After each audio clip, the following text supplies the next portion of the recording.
Okay, so this is the video process of making oobleck.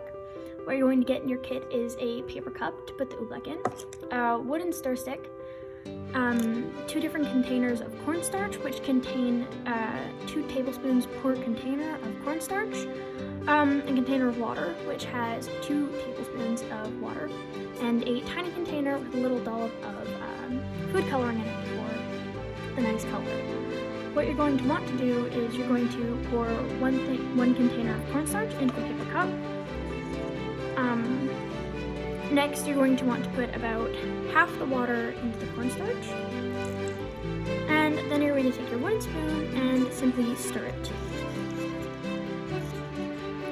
Stir it until it ends up not being clumpy anymore, and which may be a little hard, because the consistency ends up being very weird. You simply keep stirring until it doesn't feel as clumpy, and doesn't look clumpy either. It kind of looks smooth. What you're going to do next, in case your food coloring ends up being dried out because of when you pick it up, you're going to want to add the water into the food coloring container and just wait until it kind of settles and mixes in. And then what you're going to want to do next is take the other container of cornstarch and dump it into the paper cup.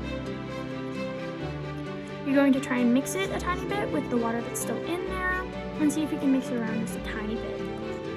What you're going to do next is take the food coloring water and add the rest of it into the oobleck.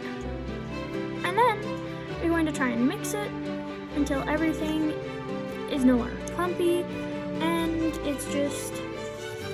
it has weird consistency where it'll seem liquid at first, but then it'll become solid. You're just gonna keep mixing until you don't see any white clumps. It's going to be very hard to stir because oobleck, as a definition, is not a solid or a liquid. It is somehow both. And you just want to keep mixing. And by then, by the time you don't see any white particles, you should be able to have oobleck. So when you play with it and you pick it up, it's going to seem like a solid, and it's going to run down your fingers like a liquid, but once you touch it, it'll feel hard to the touch until you stop playing with it.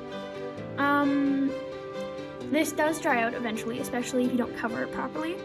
So I'd say get your fun of it, as it's still somewhat liquidy, even though it's not a liquid. Have a good day!